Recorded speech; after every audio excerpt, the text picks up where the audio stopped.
수요 공급 변화에 의한 가격 변화율과 균형량의 변화율이 있죠. 거기 굵은 글씨로 해놨죠. 이 수요 공급의 변화에 의한 가격 변화율은 수요와 공급이 비탄력적일수록 커지고요. 양의 변화는 탄력적일수록 커져요. 우리가 지난번에 탄력성 배우셨죠. 탄력적이라는 얘기는 가격 변화율보다 양의 변화가 큰 거예요. 그죠? 비탄력적이라는 것은 가격 변화보다 양의 변화가 작은 걸 얘기하죠. 예, 그러면 조건에서 이렇게 주는 거예요. 아까 얘기했지만 이게 이제 무슨 상태 가정하냐면요. 똑같이 균형 상태예요. 그러니까 우하향하는 수요 곡선과 우상향하는 무슨 곡선? 예, 공급 곡선의 균형 상태를 가정하는 거예요. 이때 수요하고 공급이 변할 거 아니에요. 변할 때 수요가 변할 때 공급의 탄력성의 크기에 따라 가격 변화가 더 클 수도 있고 적게 나타날 수도 있는 거예요. 그죠? 근데 그거는 앞에 조건에서 알려줘요. 첫 번째가 뭐냐면 수요가 뭐 한다고 그래요? 증가하는 거예요. 증가할 때 공급이 비탄력적일수록 그죠? 균형 가격은 더 크게 상승한다는 거예요. 그러면 얘가 상승하는지는 뭐로 확인이 되냐면 이걸로 확인하는 거예요. 수요가 뭐 했으니까 증가했으니까 가격은 상승할 때 얘가 비탄력적이면 더 크게 상승한다는 거예요. 그러니까 비탄력적일수록 가격 변화가 큰 거예요. 무슨 말인지 아시겠나요? 그런데 수요가 뭐 한다고 그래요? 감소한다고 그러죠. 수요가 감소할 때 공급이 비탄력적이죠. 그러면 가격은 어떻게 돼요? 더 크게 하락하는 거예요. 무슨 말인지 아시겠나요? 네.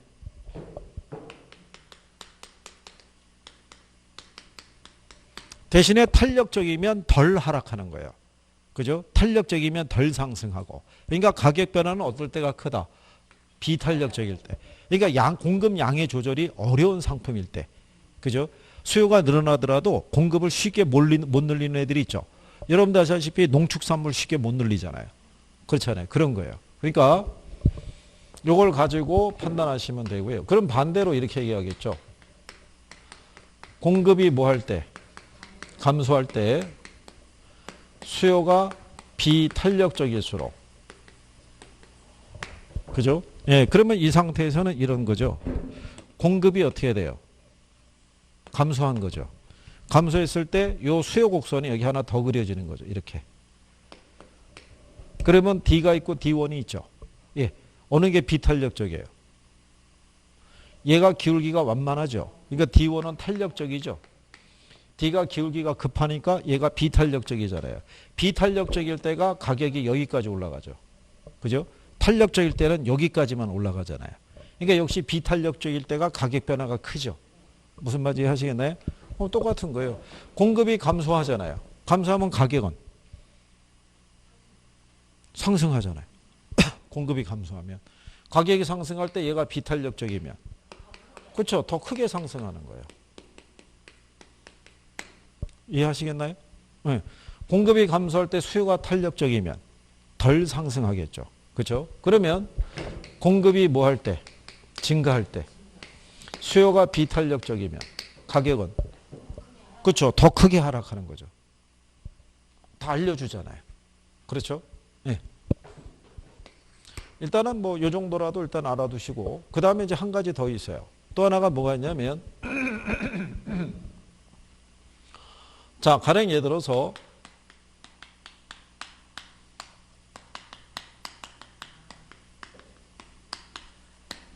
공급이 완전 비탄력적일 때 있죠. 예.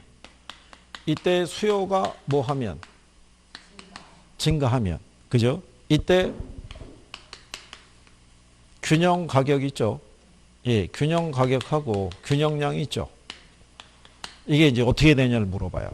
그러면 완전 비탄력적이라는 얘기는 기울기가 이렇게 수직선이에요. 그죠? 그러면 공급이 완전 비탄력적이죠. 그러면 얘가 100일 때 여기 이렇게 뭐가 있어요? 수요가 있죠. 여기 만약에 가격이 이렇게 있었을 때 여기서 뭐가 증가한대요? 그럼 수요가 증가하면 가격은 어떻게 돼요? 상승하죠. 양은요? 그대로예요. 즉 이 얘기예요. 완전 비탄력적 있죠. 네? 완전 비탄력적이면 이게 불변이에요. 양이. 가격은 변할 수 있다 없다. 가격은 변할 수 있다는 거예요. 수요가 증가하면 가격은 상승하고 양은 불변. 수요가 감소하면 가격은 하락하고 양은 불변.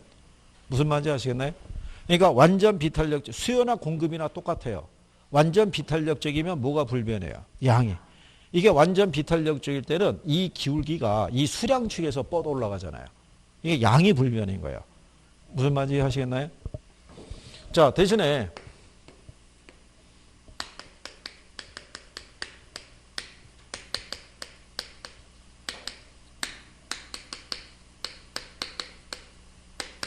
공급이 완전 탄력적일 때 수요가 증가하죠.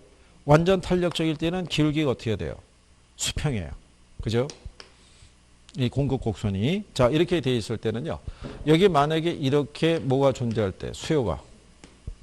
요때 요 수요가 증가하죠. 그러면 양은 늘어나는데 가격은 불변해요. 그래서 완전 탄력적일 때는 가격이 불변해요. 무슨 말인지 하시겠나요? 양은 변할 수 있어도 가격은 불변이라는 거예요. 완전 탄력적이면. 자, 완전 탄력적일 때 기울기가 수평선이죠. 얘가 어느 축에서 뻗어나간 거예요? 가격 축에서. 그러니까 가격은 불변인 거예요. 양은 변할 수 있다는 거예요. 무슨 말인지 하시겠나요? 네. 그래서 완전 비탄력적이면 뭐가 불변이고요? 양이 불변이고, 완전 탄력적이면 뭐가? 작년 여러분 시험에 이런 지문이 있었어요.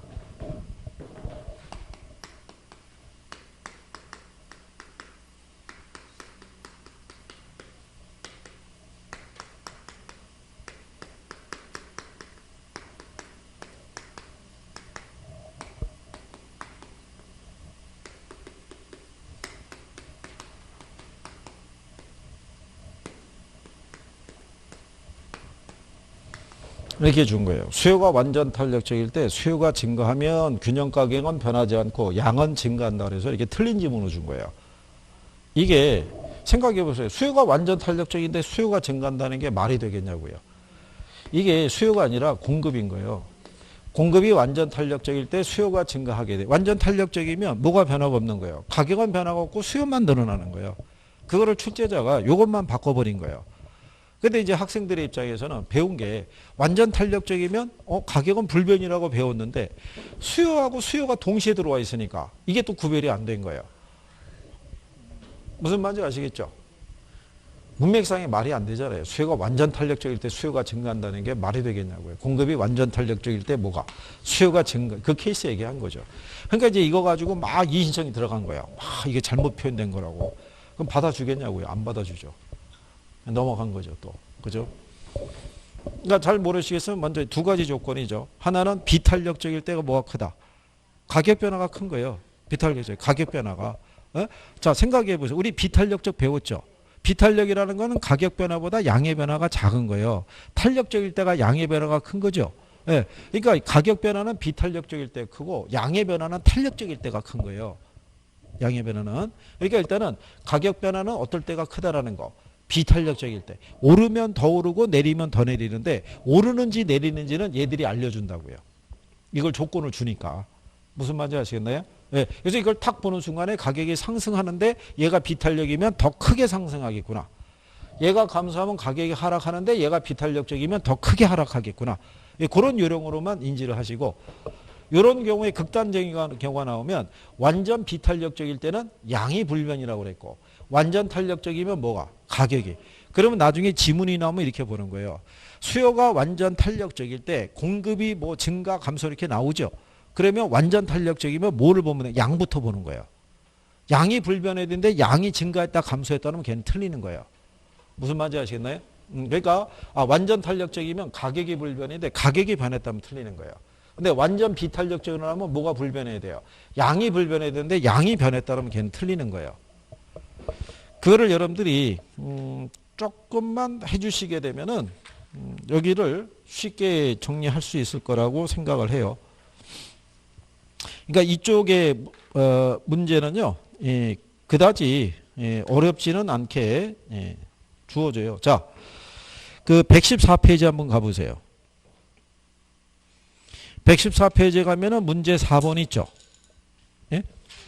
예, 문제 4번에 가면 자, 2번 지문에 보시면 이렇게 되어 있어요. 부동산 수요가 증가하면 부동산 공급이 비탄력적일수록 시장 균형 가격이 더 크게 상승한다고 해놨죠. 그러면 수요가 증가하면 가격은 어떻게 돼요? 상승할 때 공급이 비탄력이면 더 크게 상승하잖아요. 그러니까 맞는 표현이라는 거 여러분들이 구별할 수 있죠. 근데 옆에 문제 9번에 가보세요.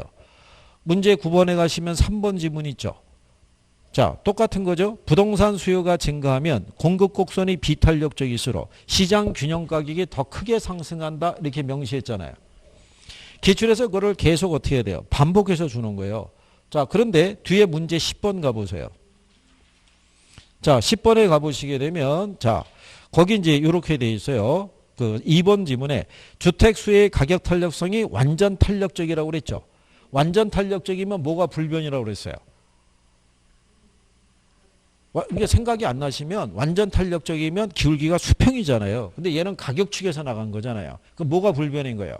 그렇죠. 가격이 불변인데 거기 공급이 증가하면 균형 가격은 변하지 않고 거래량은 늘어나겠죠. 공급이 증가했으니까.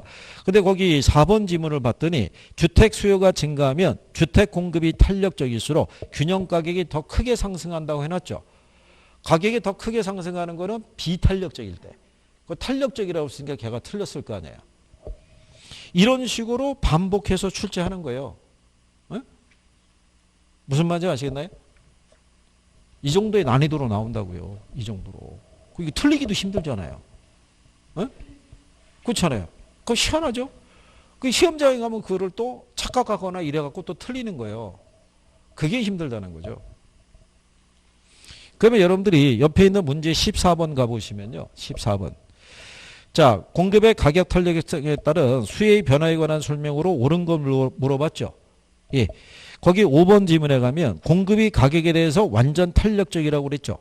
완전 탄력적이면 뭐가 불변해요? 근데 가격이 상승 그랬으니까 이게 틀렸을 거 아니에요. 근데 4번을 갔더니 자, 공급이 가격에서 완전 비탄력적이죠. 완전 비탄력적이면 뭐가 불변해요? 근데 양이 증가한다 그랬으니까 이게 틀렸을 거 아니에요. 무슨 말인지 하시겠나요? 그러니까 이런 게 나오면은 그 포인트를 먼저 보는 거예요. 포인트를 먼저 보고 거기에 변화가 있으면 걔들을 빨리빨리 제거해 주는 거예요. 그래야지 우리가 몇 분 안에 1분 안에 답을 빨리 도출할 수 있는 거예요. 그러니까 이게 습관이 이제 훈련이 되면 돼요. 지금은 이론으로 배우신 거고 이걸 제가 이제 나중에 오지선다로 구성해서 계속 줄 거 아니에요. 예, 그러면 이제 문제 풀다 보면은 아, 이제 감이 오는 거죠. 그럼 감각적으로 찍게 돼 있는 거예요. 나오는 패턴이 뭐 이런 거예요. 이렇게. 그러면 여러분들이 구별할 수 있다 없다? 있죠. 그럼 거기 13번 문제가 보시면 13번에 5번 지문이 있죠. 자, 수요의 가격 탄력성이 완전 비탄력적인 경우 있죠. 공급이 증가하면 임대료는 하락하지만 거래량은 변하지 않는다고 그랬죠. 그러니까 얘가 맞는 편인 거예요. 공급이 증가하면 균형 상태에서 공급이 증가하면 초과 공급이 되니까 가격은 하락하겠죠. 근데 완전 비탄력적이니까 뭐는 변하지 않는다는 거예요. 양은 변하지 않는다는 거예요. 그래서 이렇게 문장 표현에 익숙해지시면 돼요. 그래서 이제 해보시면은 아, 얘네가 어려운 애들은 아니었구나 이런 생각을 해요. 그래서 문제 푸는 요령이 생기시죠. 자, 그 다음에 이제 어디를 가보시냐면 이제 89페이지에 가시면요. 수요와 공급에 뭐가 있어요? 탄력성이라고 있어요. 그죠? 예. 요 탄력성에 대한 예, 개념에 대한 요것도 별표 하셔야 돼요.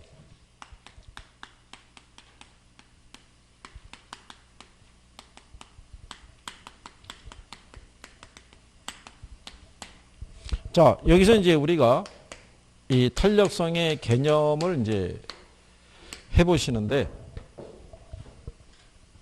여기서 조금만 더 하고 끝날 거예요. 이따 오후 수업도 있어서 조금만 더 하고 여기 개요만 설명하고 마무리할 거예요. 그죠? 예. 갑자기 표정이 우울한 표정으로 바뀌어가지고 예, 틀림없이 또 뭐 더 하는 게 아닌가. 이게 끝날 때가 됐는데 왜 새로운 단원으로 들어가는 거야? 뭐 이렇게 그러시면 안 되고. 자, 우리가 아까 이렇게 얘기했었죠. 정부가 담배 소비를 뭐 하기 위해서 감소하기 위해서 쓸 수 있는 정책이 뭐 있었어요? 담배 가격을 뭐 하는 거예요? 인상하는 방법을 쓸 수 있죠. 그럼 얘가 인상이 되면 담배 소비가 어떻게 돼요? 감소할 거 아니에요. 그러면 여러분들이 앞에서 수혜의 법칙 배웠죠.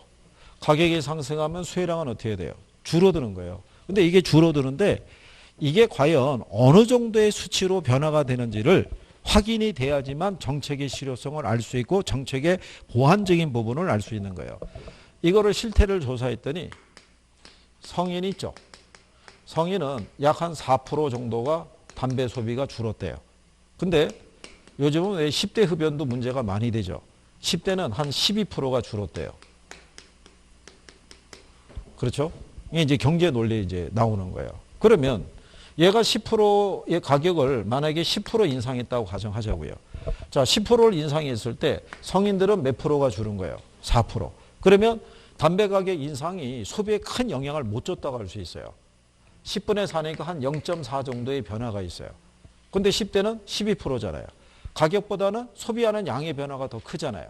그럼 얘는 10분의 10이니까 1.2만큼의 변화가 발생한 거예요. 무슨 말인지 아시겠나요? 그러면 일단 주류가 성인들의 소비가 크다고 보면은 그러면 이 사람들이 이 정도밖에 안 줄었다는 얘기는 담배 가격 인상의 폭을 어떻게 돼요? 더 올려야 된다는 얘기죠. 무슨 말인지 아시겠나요? 이게 소비가 급격히 줄었으면 이 정도면 훌륭하다라고 생각할 수 있겠죠. 그러니까 가격이 변했을 때 과연 소비가 어느 정도의 크기로 변하는지를 이렇게 수치로 확인할 수 있으면 정책의 실효성을 우리가 확인할 수 있는 거예요.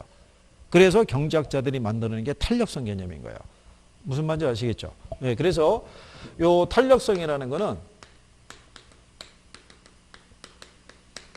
요 종속 변수의 변화율을 뭐로 나눠서 독립 변수의 변화율로 나눠서 우리가 측정하는 거예요. 그렇죠? 이때 종속 변수는 뭐가 있다고 그랬어요? 종속 변수는 지금 계속 반대로 얘기하신 건데 종속 변수가 요 수혜량이고요. 그죠? 여기 독립 변수가 가격. 그래서 가격이 1% 변할 때 수혜량이 몇 프로의 크기로 변하는지를 측정한 거를 수요의 가격 탄력성이라고 그래요.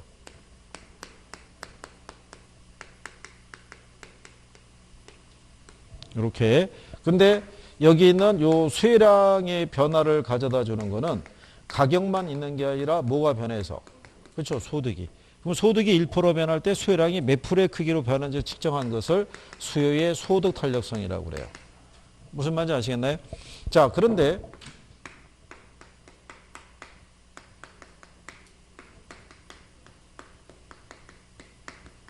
경제학에서는 이제 이거 XJ의 가격 변화에 대한 X의 수혜량의 변화의 크기로 표시하는데 여러분 시험에서는 그냥 이렇게 줄 수 있다는 얘기죠. 아파트 가격이 변하면 아파트 수혜량이 변할 수 있어요, 없어요? 변할 수 있는데 여기서의 아파트 수혜량은 아파트 가격에 의해서만 변하지 않고요. 만약에 오피스텔이라든가 단독주택 가격이 변해서도 아파트 수혜량이 변할 수 있어요, 없어요? 있죠. 그래서 이렇게 대체제 있죠. 관련재의 가격 변화에 따른 해당 재화의 수혜량의 변화율의 크기를 측정하는 것을 수요의 교차 탄력성이라고 그래요. 그래서 수요의 탄력성의 종류는 가격 탄력성, 소득 탄력성, 교차 탄력성이 있는 거예요. 종류가. 공급은 가격 탄력성 하나밖에 없어요. 공급은. 그래서 이제 그렇게 요 구분이 돼 있다라고 보시면 돼요. 작년 여러분 시험에 이거 세 가지를 묶어서 계산하는 문제가 나왔던 거예요. 계산하는 거. 근데 그 계산하는 문제가 거의 암산 수준에서 나온 거예요. 암산에서. 그냥 계산기도 필요 없었던 거예요. 요령만 알면. 나중에 여러분들이 배우시겠지만 여기 보면 이게 분수식이잖아요. 분수식에서는 변수가 3개예요. 3개 중에 2개의 변수값은 주는 거예요. 나머지 하나의 변수값만 구하라는 거예요. 그래서 원래 기본적으로는 분자의 크기를 구하라는 거예요. 분모하고 분자가 있으면 분모는 우리가 알고 있는 수고요. 분자가 미지수인 거예요. 그래서 얘를 구하기 위해서는 분모에다 이 몫을 곱하면 얘가 나오는 거예요. 얘를 곱하면 얘가 나오는 거예요. 그럼 반대로 얘를 구하려고 그러면 곱하기의 역수가 뭐예요? 나누기잖아요. 이거 나누면 얘가 나오는 거예요. 무슨 말인지 이해하시겠나요? 그래서 이제 우리가 계산할 때 또 하기로 하시고. 그래서 다음 시간에 오시게 되면은 수요의 가격 탄력성이 있죠. 예, 여기서부터 한번 쭉 한번 해보시는 거죠. 그래서 이거 마무리하고 예, 시장론으로 이제 이렇게 들어가시게 될 거예요. 지금 경제 이렇게 했을 때요. 앞에서 수혜량의 변화, 수혜 변화 해봤잖아요. 예, 그거 요인이 뭐가 되는지, 그거 정확하게. 그 다음에 관련재의 가격 변화 있죠. 대체재, 보완재. 공급은 생산 요소의 가격 변화 있죠. 뭐 그런 요건종을 알아주고 균형의 이동 배우셨고, 이건 중요한 거니까 시험상에서 자주 인용이 되는 거예요. 그러니까 그런 정도의 개념이 정리가 되시면 경제도 그다지 어렵지 않아요. 경제는 한 4개, 5개 그 패턴을 가지고 돌아가는 거예요. 그러니까 그 수준은 크게 벗어나지 않아요. 그보다 조금 더 들어간다는 얘기는 틀리라는 거예요. 난이도 조정용으로. 그러니까 그런 데까지 집착하실 필요는 없어요. 시험장에 가시면 어쨌든 1번부터 40번까지 있잖아요. 여기까지 가는 게 중요한 거예요. 여기까지. 예? 중간에 계산 어려운 게 따라서 거기 문제 하나에 집착하시면 안 되는 거예요. 어려운 문제도 2.5점이고 쉬운 문제도 2.5점인 거예요. 그러니까 내가 먼저 답을 맞출 수 있는 애들부터 먼저 풀어야 돼요. 간평이라고 다 어려운 거 주는 게 아니기 때문에 일단 40번까지 가서 풀고 그 다음에 어디를 가야 돼요? 민법을 또 가야 돼요. 그래서 41번부터 또 몇 번까지 예, 풀고 난 다음에 더 이상 이제 이론에서는 풀 수가 없는 거예요. 그러면 이제 그때 마지막에 시간 여력이 있으면 계산 문제 중에서 내가 좀 풀만한 애가 있으면 걔를 한번 도전해 보는 거예요. 이게 왜 그러냐? 밸런스가 중요한 거예요. 여기를 완벽하게 풀고 넘어가면요. 시간이 부족해져요. 그 민법을 못 풀어요. 민법이라는 게 문제 풀 때 시간이 많이 걸린다고요. 그래서 1차는 시간 싸움인 거예요. 시간 배정을 잘 하셔야 돼요. 전략이에요, 전략. 그죠? 그게 입증할 수 있는 거는 여러분들이 모의고사 풀어보시죠. 1차를 보시면 민법 푸는 속도하고 개론 푸는 속도가 틀려요. 개론이 훨씬 빨라요. 민법이 느리고. 그런데 얘를 너무 많이 시간을 허비하게 되면 여기 뒤에 거 못 풀어요. 그죠? 한 70번 이후는 손도 못 대고 끝날 때가 있어요. 그러면 이게 정상적으로 풀었을 때 60점을 맞는 건데 풀지도 않으면 확률이 떨어지죠. 그래서 나중에 끝나고 난 다음에 시간이 부족해서 그래서 문제 못 풀어서 또 이런 사람들이 많이 나오는 거예요. 그러니까 1차는 시간 싸움이라는 걸 분명히 알아두셔야 돼요. 그죠? 그걸 이제 요령을 배워가시는 거예요. 요령을. 그러니까 제가 여러분들에게 알려드린 거는 60점을 맞을 수 있는 방법론을 알려주는 거예요. 계속. 이렇게 해도 시험장 들어가면 본인 고집대로 풀어요. 그냥. 귀에 들어오지다. 생각도 안 나는 거예요. 그냥 계산, 해볼만 한데? 막 갖고, 근데 왜 답이 안 나오는 거야? 이거 왜 이러는 거야, 이거? 그 인간이 가르칠 때는 됐는데 왜 안 되는 거예요? 그렇게 되는 거예요. 그럼 뭐라고 그러겠어요. 그죠? 어쨌든, 기운들 내시고, 안 되는 거 자꾸 복습해 보시고, 그죠? 예, 한 주 잘 보내시고, 다음 주에 뵙겠습니다. 고생하셨습니다.